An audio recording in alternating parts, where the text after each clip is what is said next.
সুপ্পুর একটা সাক্ষাৎকার ছাপা হয়েছে এক কালের কণ্ঠে না বালের কণ্ঠে। ওখানে সুপ্পু মেলা কাউ কাউ করিছে, কান্নাকাটি করিছে, কয়টা ইন্টারেস্টিং কথা কইছে, আমি সেইখান থেকে পড়ে শোনাই। আমি নির্দ্বিধায় বলতে পারি ওই কঠিন সময়েও বিএনপির শীর্ষ নেতৃত্ব আমার পাশে ছিলেন।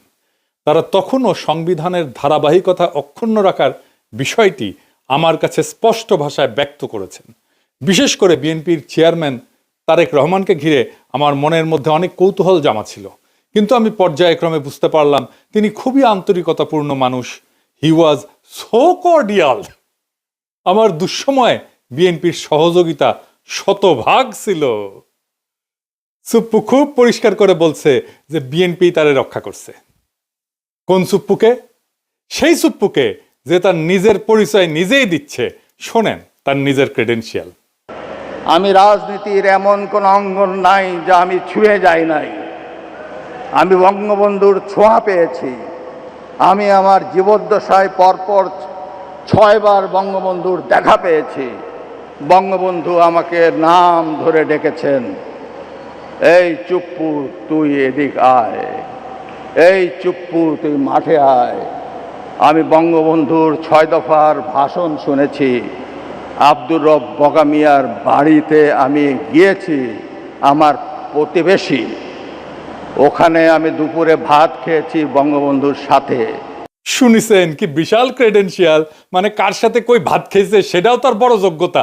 সোহরাওয়ার্দীর বডিগার্ড তারে কয়বার সুপ্পুকে ডাকছে সেটা তার বড় যোগ্যতা। তো এইটি শেষ না, তারে কেন কাঁঠাল রানী পছন্দ করতো, কেন দয়া করতো, সেটা তার মুখ থেকে শুনেন। সেটা ছাত্রলীগ করতো সেটাও শুনেন। আমি যখন বঙ্গবন্ধুকে উপস্থাপন করেছি, স্বাধীনতার যুদ্ধকে উপস্থাপন করেছি আমার বক্তৃতায় জজদের সম্মুখে, তখন উনি আমাকে জিজ্ঞেস করেছিলেন, তুমি কি আপনি কি রাজনীতি করতেন? আমি বললাম, জি মাননীয় প্রধানমন্ত্রী, আমি ছাত্রলীগ করতাম। তখন তিনি একটি নাম উচ্চারণ করে আমাকে বলছিলেন, সে তোমার সিনিয়র? আমি তখন বললাম, মাননীয় প্রধানমন্ত্রী, সে আমার 10 বছরের জুনিয়র। উনি যাকে সিনিয়র লিডার মনে করতেন তারও আমি 10 বছরের সিনিয়র। এটা শুনে উনি অনেকটা আমার প্রতি তার দয়ার সাগর হাত বাড়িয়ে দিলেন। শুনেছেন? ফাইনালি তার মনে বড় দুষ্ক ছিল। সেটা জানেন তার দুষ্কু কি ছিল? আমার মনে বড় দুষ্কু, ও দুষ্কু আমার মনে রে। কি দুষ্কু সুপ্পু তোমার মনে? ওর মুখেই শুনেন। গত 3 মাস ধরে মাননীয় প্রধানমন্ত্রীকে সালাম করতে গেলে উনি আমার সালাম নিতেন না। তা আমি দেখতাম যে ওনার চরণের ধুলো আমি পাই না। আমার মিশ্র প্রতিক্রিয়া হচ্ছিল যে উনি কেন আমার সালাম নেন না, না থাক বলে। কিন্তু সেই সময় যে ওনার মনের মধ্যে রাষ্ট্রপতি হিসাবে আমার নাম গ্রথিত হয়ে গেছে, এবং সেজন্যই যে উনি আমার সালাম নেওয়াটা বিব্রতকর মনে করতেন, এটা তো পরে বুঝলাম। আগে তো বুঝতাম উনি আমার পর বিরক্ত। শুনেছেন তার দুষ্কু কেন কাঁঠাল রানী তারে পায়ের ধুলে নিতে দেয় না? এই কিসিমের একটা মানুষের রাখার জন্য বিএনপির কি আকুলতা ব্যাকুলতা। আমি যখন কইতাম সুপ্পু ওয়াকার আর বিএনপি বরাবর হয়ে গেছে, তার প্রমাণ পাইলেন তো। সুপ্পুর কপালে যে দুষ্কু আছে এটা আমি কলে 2023 সালে ওই প্রেসিডেন্ট হওয়ার টাইমে কইছিলাম। শুনেন, হাসিনা নিজেও জানে সে নির্বাচনের সময় ক্ষমতায় থাকতেছে না, তাই তার একখান হিসু করে প্যান্ট না ভিজানো প্রেসিডেন্ট দরকার।